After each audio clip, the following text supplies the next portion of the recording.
আল্লাহ বললেন, বান্দা, সবচাইতে বড় নেয়ামত তোদের কাছে কয়েকটা নেয়ামত আমি দিয়েছি, নেয়ামতের কোনো শেষ নাই। ওয়াইন তাউদ্দু নি'মাতাল্লাহি লা তুহসুহা। বান্দা, কয়টা নেয়ামত গণনা করবি, আমার নেয়ামত গণনা করে শেষ করতে পারবি না। সুবহানাল্লাহ বলবেন না? ওয়ালাউ আন্না মা ফিল আরদি মিন শাজারাতিন আকলামু ওয়াল বাহরু ইয়ামুদ্দুহু মিন বা'দিহি সাব'আতু আবহুরিম মা নাফিদাত কালিমাতুল্লাহ।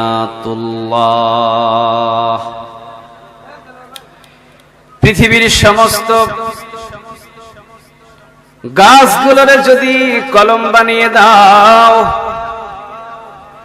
আর পৃথিবীর সব সাগরের পানিগুলোরে যদি কালি বানায়া দাও, কলম আর কালি দিয়ে যদি আল্লাহর নিয়ামতের কথা লেখা শুরু করো, লিখতে লিখতে কলম আর কালি শেষ হয়ে যাবে, আল্লাহর নিয়ামতের কথা লিখে শেষ করতে পারা যাবে না।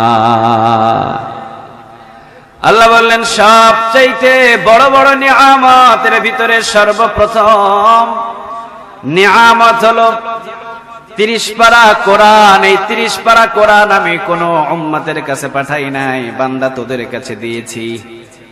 এই 30 পারা কোরআন হলো বড় নিয়ামত, এত বড় নিয়ামত যা অন্য কোন উম্মত পাই নাই। কোরআনের পাওয়ার, কোরআনের শক্তি শুধু দুনিয়াতে নাই।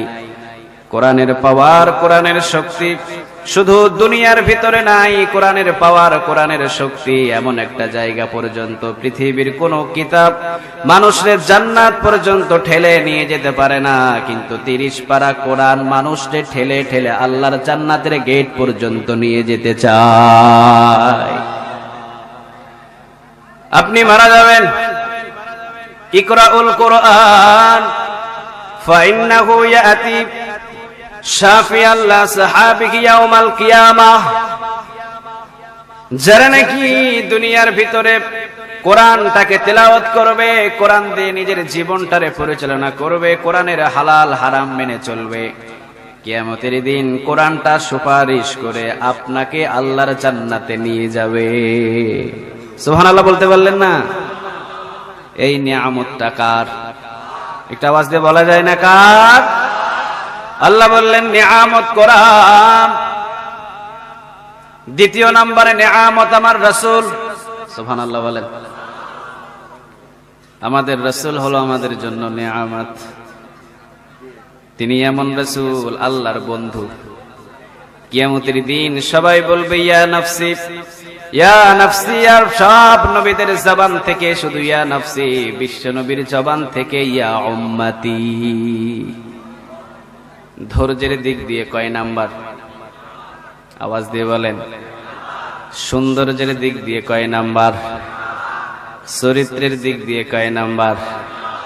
আবার নবিয়তের ক্ষমতার দিক দিয়ে কয় নাম্বার? সব দিক দিয়ে 1 নাম্বার। সুবহানাল্লাহ বলবেন না?